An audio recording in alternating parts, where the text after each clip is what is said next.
think it's simply a matter of taking a closer look at that. I mean, there are churches that are going well. They are growing. People are getting baptised. The new programs are being added. I'm not blind. I can see that. Of course, that's happening. But just look more closely. I mean, it seems to me as though churches are doing quite well at reaching a certain segment of the population that is not too far culturally from church life and culture. It's good at reaching families, middle-class families.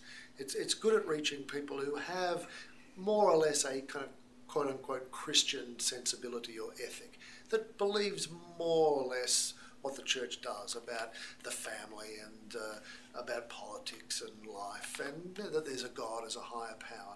That particular segment of America is being reached quite well, and huge reserves of money and time and energy are being poured into reaching them. That's where you see that kind of church growth happening. So I say, well, let's cheer that on. That's great. That's not illegitimate. That's a great thing to do. But have a look at American society, folks. I mean, open your eyes to who's not being reached by this.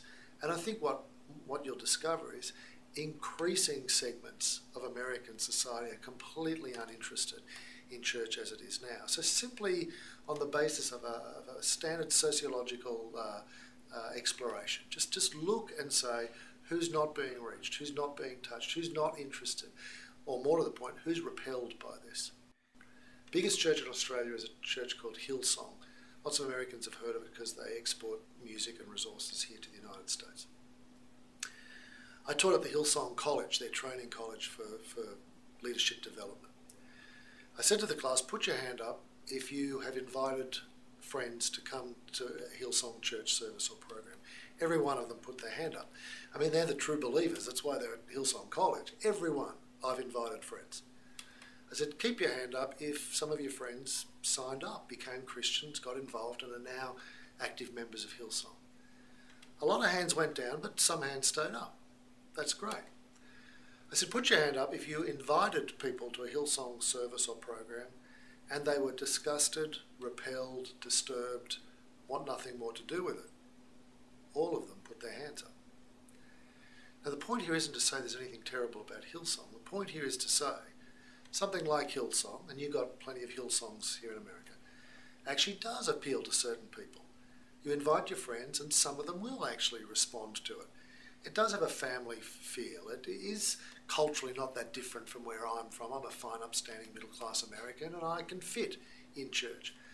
But there are now great swathes of American population, as there are Australian population, who are not only not interested, they're repelled by it, they're disturbed by it.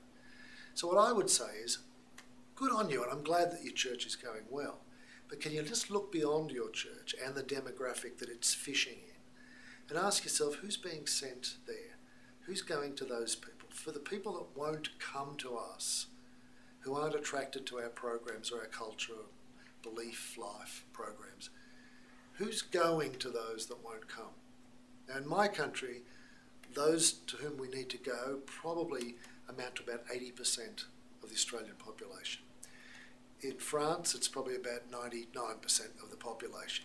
Here, you tell me, I don't know what the percentage is, but it's a majority and it's an increasing majority. So all I'm saying is just read the signals. Ask yourself, to whom should we go? And recognise that the one-size-fits-all approach to church can't be transplanted anywhere and everywhere. It needs to be contextualised to the people